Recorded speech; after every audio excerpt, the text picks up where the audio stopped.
20강 시작하겠습니다. 자, 우리 교재 250쪽이고요. 10번부터 한번 보죠.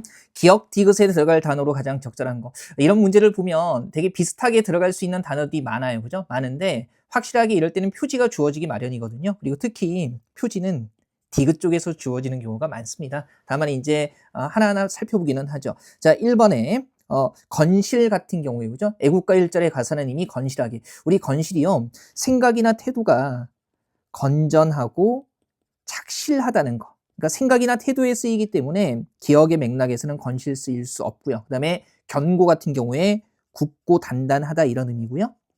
확고하다 같은 경우에 튼튼하고 굳다 이런 의미죠. 그다음에 확실하다, 틀림없다. 그래서 일단은 요거 세 개 다 괜찮아 보여요. 그죠? 그다음에 니은 쪽에 기억이 얼마간 지속되다가 니은 되거나 했을 때 우리 소거된다는요.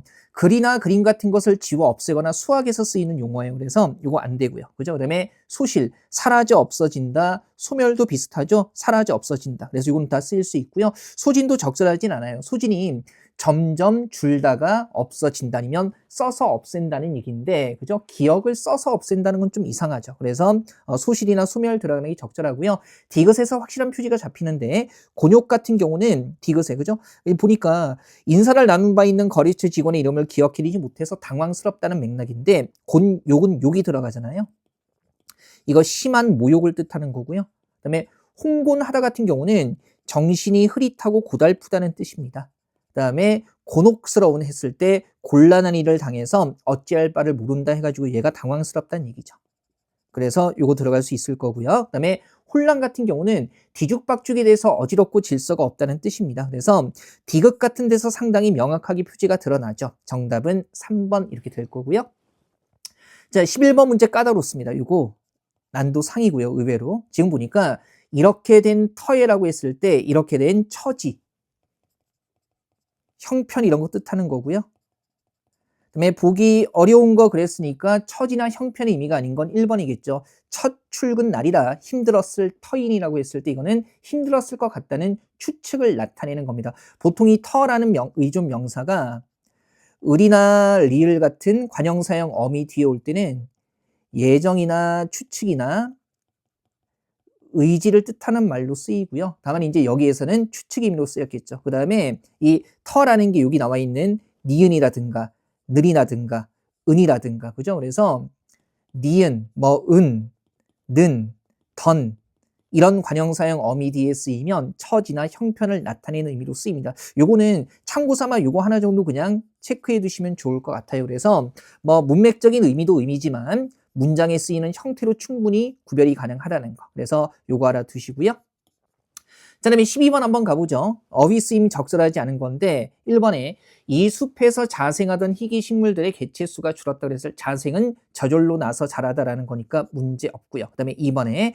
상황이 급박하게 돌아가서 이것저것 따질 계제가 아니다. 이렇게 쓰는 계제 같은 경우는 둘 사이에 끼어 있음 이런 뜻이 되는 거고요. 우리가 형편이나 기회를 뜻하는 말로 한글로 쓴다면 이렇게 써야겠죠. 그래서 상황이 급박하게 돌아가서 이것저것 따질 계제가 아니다. 이렇게 써야 될 거고요. 그 다음에 3번에 상품의 출시 여부에 따라 사업의 성패, 성공과 실패니까 문제 없고요. 현대사회에서 유래는 비슷한 사례를 뜻하는 겁니다. 그래서 쓰임 적절하죠. 한번 보시고요.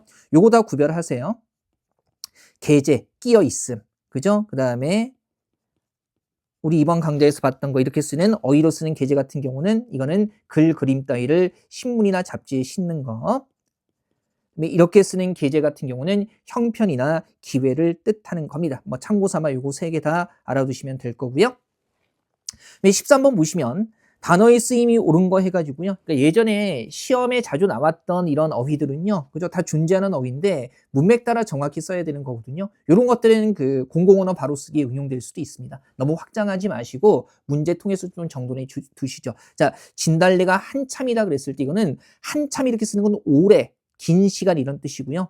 활발하고 왕성하다는 의미는 한창 이렇게 써야 되고요. 그죠? 그 다음에, 안건 같은 거, 서류 같은 거 승인할 때는요, 이렇게 쓰는 결제가 아니라 아예 이렇게 결제가 쓰게 되는 거죠. 이 결제는 대금 지불하다, 카드 대금 결제, 어음 결제 이렇게 쓰는 거고요. 어릴 때 일찍 아버지를 여의었다 했을 때 이 여의다는 살이 빠지다, 수척해지다는 의미고요. 이별하다라는 의미로는 여의다 이렇게 써야 되고요. 4번에 가물에 콩나듯은 맞습니다. 가뭄과 가물은요. 복수 표준어예요. 그래서 둘 다 명사로 존재하기 때문에 4번에 쓰임에는 문제가 없겠습니다. 한번 보시고요. 자, 그 다음에 14번 보시면 자, 적절한 거 이렇게 나와 있고요. 얘도 맥락으로 봐야 되죠. 그죠? 지금 보니까 흑백 논리를 지향하고 그러면 이거 말고 그러면 흑백 논리가 아닌 거니까 다원성, 다양성, 중층성 다 들어갈 수 있을 것 같아요. 중층성이라는 것은 여러 층으로 되어 있다는 거니까 뭐 맥락상 충분히 쓰일 수 있고요.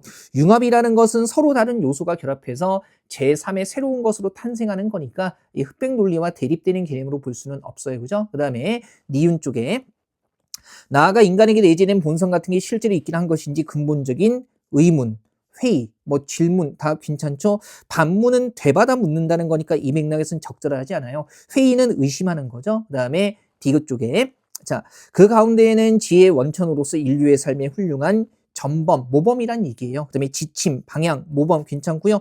통찰은 꿰뚫어 본다는 얘기인데 이 맥락에서는 적절하지 않네요. 역시 얘도 리을 쪽에서 확 티가 나는데요. 그러나 이들은 모두 인간 중심적 사고에 우리 착중 그러면 뒤섞여서 엉클어졌다는 뜻이고요. 그 다음에 고착 그러면 굳어져서 변하지 않는다.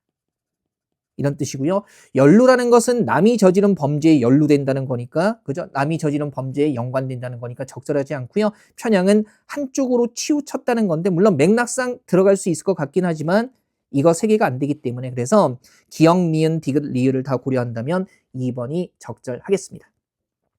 자, 15번 보시면 일상적인 쓰임을 잘 봐야 되죠. 리포트 자료를 종류를 나누는 거니까 보통 우리가 분류 얘기하고요. 그 다음에 쓰레기, 재활용 쓰레기 서로 떨어지게 해서 나누는 거니까 이때는 분리라고 써야겠죠. 이건 니은에서 티가 확 나네요. 그죠? 그 다음에 옳고 그른 일을 정확하게 구분할 줄 안다. 우리가 물론 분류와 구분이 둘 다 종류를 나눌 때 쓰기는 쓰는 건데 차이를 명확하게 아는 것, 그죠? 차이점을 두고 나누는 것은 우리가 구분이라는 말을 문맥적으로 더 많이 씁니다. 물론 답찾기는 니은 쪽의 분리 때문에 어렵지는 않아요. 자, 16번.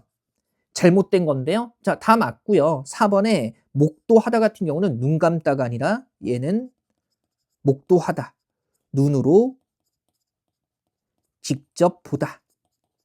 이런 뜻이 되겠습니다. 이것만 확인하시면 되고요. 그 다음에 17번 단어 사용이 옳지 않은 거 했을 때 이 결단이라는 것은 못 쓰게 되는 상태를 뜻하는 거예요. 그래서 집안을 놔주 결단을 내려고 하는 건 아무 문제 없고요. 발음은 똑같지만 한자 결단 같은 경우는 결정과 판단을 뜻하는 겁니다. 그 다음에 2번 요거 조심해야 돼요. 그죠? 사고나 탈을 뜻할 때는요. 사단이 아니라 사달이라고 쓰는 게 맞습니다. 일상적으로 정말 많이 틀리는 거죠. 우리 왜 이렇게 연상하면 돼요. 사고와 탈을 뜻할 때는 사달해서 받침에 리를 쓰는 거고요. 사고나 탈을 뜻하는 의미로 사단을 쓰지는 않습니다. 사단은 일의 실마리라는 뜻이에요. 네, 3번에 이거 잘 봐야 되죠. 총각은 폭넓은 교양과 전문적인 지식을 갖춘 재원이다. 이 재원은요, 이 원자가 한자를 외울 필요는 없는데 얘가 여자 원자입니다. 그래서 재주 있는 여성을 재원이라고 하는 거고요. 그죠? 총각 남자기 때문에 제자라고 해야겠죠. 그죠? 아들 자자 써서. 그다음에 교사는 학생의 잠재된 창의성이 개발되도록 우리 왜 추상적인 능력을 일깨우는 건 그죠? 예, 개발 이렇게 쓰는 거죠. 그래서 4번도 맞아요. 정답 3번 확인하시고요. 자, 일단 과거에 공무원 시험에서 그죠? 많이 다뤘던 단어들이기 때문에 이렇게 헷갈리는 단어들, 혼동하기 쉬운 단어들은 잘 알아두시고요. 제가 예전에 이렇게 혼동하기 쉬운 어휘들 강의를 이미 찍어서 올려놨어요, 여러분. 그래서 제 카페에 혼동하기 쉬운 어휘 이렇게 찾아보시면 특강도 있고요. 그다음에 유튜브에 예전에 라이브로 그죠? 진행도 했었습니다. 그래서 재생 목록 말고 라이브 칸에 보시면 혼동하기 쉬운 어휘라고 있어요. 제가 찾는 분이 계셔가지고 카페에 강좌 게시판에 혼동하기 쉬운 어휘에서 이렇게 검색하시면 돼요. 한번 봐두시는 게 좋습니다가 아니라 봐두셔야 됩니다. 모르니까. 그러니까 어휘의 적절한 쓰임이 우리 올해 2025년 시험에 나왔었잖아요. 물론 이제 과도한 외래어를 순우리말로 다듬는 형식으로 나오기는 했지만 그래서 여기에 자료하고 그다음에 영상 링크도 다 걸어놨거든요. 그래서 요거는 보세요. 그죠? 보세요. 어차피 1월 첫째 주에 저하고 하는 수업은 없잖아요. 그죠? 그래서 요거 봐두시면 좋습니다. 봐두셔야 되고요. 그 다음에 18번 보시면, 그죠? 적절하지 않은 건데, 뭐 1번에, 그죠? 일정하게 하는 일이 없이 지내다, 직장을 그만두고 놀고 있다. 괜찮고요. 재미있는 일을 하며 즐겁게 지내다. 이 회사가 월요일에 논다는 것은 쉬다. 그러니까 일정한 기간을 쉰다라는 의미지 재미있는 일을 하면서 즐겁게 지내다라는 의미는 아니에요. 그래서 정답은 2번이고요. 그다음에 요런 재미있는 일을 하며 즐겁게 지내다 같은 경우는 뭐 롤을 하면서 놀다, 게임을 하면서 놀다 이렇게 쓰이는 거겠죠. 그다음에 신체 부위가 일정하게 움직이다, 손가락이 제대로 놀지 이렇게 쓰이고요. 그다음에 물자나 시설 따위를 쓰지 않다, 뭐 노는 기계 이렇게 해서 1번, 3번, 4번은 다 맞는 쓰임이라고 볼 수 있겠습니다. 자, 19번 한번 보죠.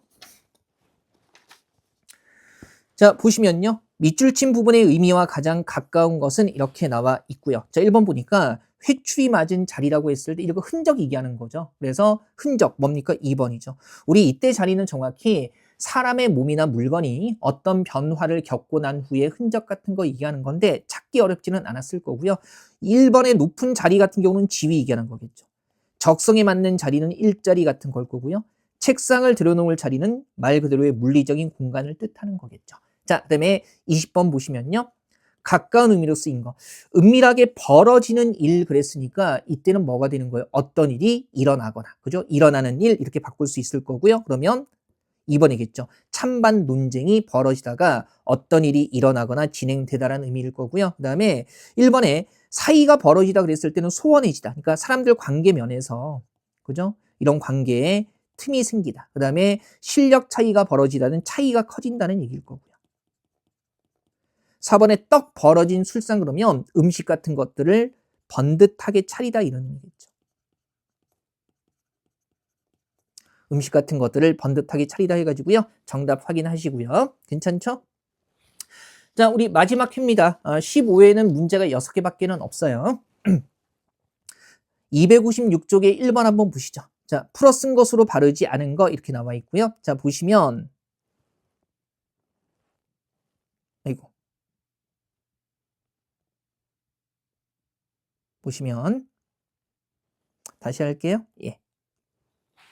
자, 1번에 극심한 고통 속에 헤매고 있고 극심하다가 몹시 심하다는 얘기죠. 문제 없고요. 그다음에 침수, 요거는 뭡니까? 물에 잠긴다는 거고 만수이라는 게 물이 가득 찬다는 거잖아요. 그죠? 그래서 2번도 아무 문제 없고요. 그다음에 3번에 농경지는 척박해지고라고 했을 때 척박하다라는 게 기름지지 못하고 메마르다 이런 의미가 되겠죠.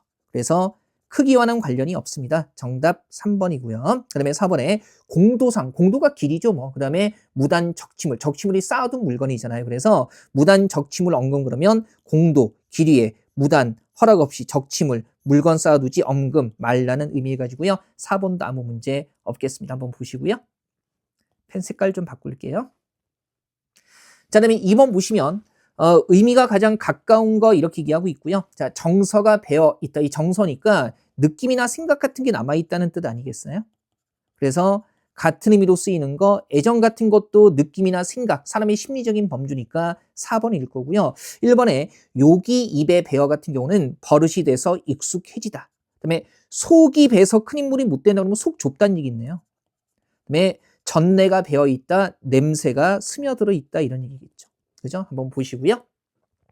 네, 3번 보시면 자, 쓰임이 적절하지 않은 거 프로그램 개발 아무 문제 없고요. 그 다음에 2번에 방송국의 답지라고 하게 되면 한 군데로 몰려들거나 몰려오는 걸 답지라고 합니다. 그 다음에 우리 부상하는 건 위로 떠오는 거고요. 위로 떠오르는 걸 부상이라고 하고요. 그 다음에 떠다니는 거, 물리 같은 걸 떠다니는 것은 우리가 부상이 아니라 뭡니까? 부유라고 하죠. 그래서 지금 이게 가라앉아 있던 게 떠오르는 상황이 아니기 때문에 부상이 아니라 부유하는 이렇게 쓰는 게 적절할 거고요. 최근하다라는 것은 빨리 하도록 조르다라는 의미죠. 풀었으면 빨리 하도록 조르다. 그래서 정답은 3번 되겠습니다. 네, 4번도 문맥 따라 봐야 될 텐데요. 지금 보세요. 이게 이문단 쪽에 초점 맞춰서 볼게요. 그러니까 중국하고 우리나라의 상황, 그 다음에 사회 구조라든가, 그 다음에 정치, 그죠? 정치 이념 요 부분 자연 환경이 모두 다르기 때문에 우리가 중국과 같은 권위를 누릴 수는 없었다는 얘기죠. 그래서 1번부터 보면 강조는 강하게 주장한다. 쓰일 수 있을 것 같네요. 그 다음에 향유는 누리어 가지다. 구축이라는 것은 체제나 체계 따위의 기초를 닦아 세운다는 얘기고요. 행사는 권리의 내용을 실현한다 그랬으니까 기억은 다 괜찮을 것 같아요. 그 다음에 니은은 다만 중국과는 달라서 중국 황제처럼 절대적인 것이 아니니까 그러면 뭐가 되는 거예요? 주변의 정치 세력에 대해서 훨씬 더 어떻게 타협적이라는 말이 적절하겠죠. 위압적은 안 돼요. 중국과는 다르기 때문에 위압이 위험이나 위력 따위로 압박하거나 정신적으로 누르는 거고요. 그다음에 정략적이라는 것은 정치상의 책략을 목적으로 하는 건데 얘는 괜찮을 것 같아요. 그다음에 타협이라는 것은 누르기보다는 양보하는 마음으로 협의하는 거.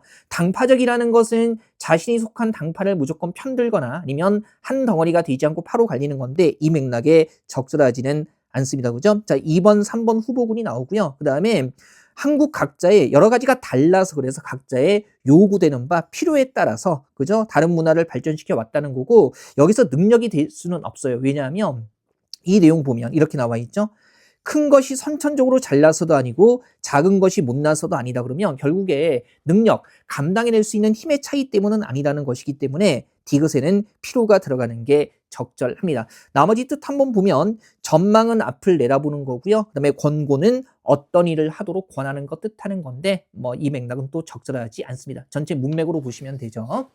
이런 식의 유형은 좀 단순한 형태로 얼마든지 나올 수 있을 것 같아요. 그러니까 밑줄 치고 바꾸는 거나 의미가 비슷한 거 찾는 거 외에 문맥에 따라서 적절하게 들어갈 어휘 같은 것도 하나의 제시문 안에서 추론 문제 하나, 어휘 문제 하나 있을 때 이런 식의 형태의 문제도 나올 것 같습니다. 자, 그다음에 5번 보면 발음 문장은 해가지고요. 우리 왜 1번은요. 열세라는 말 자체가 약한 힘, 약한 세력을 뜻하는 거예요. 그래서 월등하다, 뛰어난 약한 힘이라고 얘기할 수는 없겠죠. 그죠? 그래서 그냥 열세라고 써야 될 거고요. 그다음에 2번에 그의 성공은 불우한 가정 환경에 굴하지 않고 성실히 노력한 탓이다. 이때 탓이라는 것은 부정적인 맥락에서만 쓰입니다. 그래서 노력한 덕이다. 이렇게 쓰이는 게 적절할 거고요. 그다음에 3번에 입사시험 준비를 하느라 잠을 못 자서인지 체중이 많이 줄었다. 아무 문제 없고요. 그다음에 4번 같은 경우는요. 보호하다라는 말이 어렵지는 않은데 이 보호가 주로 이제 사람이라든가 아니면 동물 자체, 자연 해가지고요. 안전이라는 이런 무정 명사가 들어가지는 않습니다. 그래서 주민을 보호하기 위해 애쓰고 있습니다. 뭐 자연을 보호하다 이런 식으로 쓰이게 되고요. 안전을 보호하다 이렇게 쓰지는 않습니다. 그죠? 이거는 조금 까다롭죠? 다만 문제 통해서 확인해 두시고요. 반복적으로 나올 만한 문제는 아닙니다. 자, 그다음에 6번 보시면요. 바르지 않은 거. 1번에 이 정도는 알아둬야 되죠. 파천왕이 뭐예요? 이전에 아무도 하지 못한 일을 처음으로 해내는 것을 우리가 파천황이라고 얘기를 해요. 그래서 아무도 예측하지 못한 결국 처음 일어난 일이라는 거니까 파천왕의 사태라고 쓸 수 있을 거고요. 그다음에 이번에 단말만은요. 숨이 끊어질 때의 마지막 고통을 뜻하는 겁니다. 그래서 숨이 끊어질 때 마지막 고통스러운 비명을 지르며라는 맥락에서 자연스럽고요. 그다음에 3번에 미상불은요. 이거 자체는 아닌 게 아니라 과연 이런 의미로 쓰이는 거예요. 다만 3번은 맥락상 그죠? 지금까지 한 번도 있어 본 적이 없었던 뭐 이런 식의 의미가 자연스럽지 않겠어요. 그래서 미상불보다는 굳이 바꿔본다면 지금까지 한 번도 있어 본 적이 없음이라는 의미의 미증유 쓰는 게 자연스러울 거고요. 그다음에 4번에 백안시 같은 경우는요. 남을 업신여기거나 무시하는 태도로 흘려본다는 뜻입니다. 그래서 남들의 백안시 즉 업신여김과 무시 때문에 괴로워하고 귀를 펴지 못했다. 맥락 자연스럽겠습니다. 그죠? 뭐 어려운 문제를 아니죠. 자, 이렇게 해서 적기 파트 2까지 마무리하겠습니다. 마지막 강의네요. 그죠? 예. 어쨌든 2025년 한 해 여러분들 모두 정말 애 많이 쓰셨고요. 2026년 될 때까지 끝까지 사람의 미래는 알 수 없잖아요. 그죠? 끝까지 노력하시는 그리고 이제 좋은 결실까지 맺는 우리에게 결실은 딴 게 아니라 합격이죠. 이제 반년 남았습니다.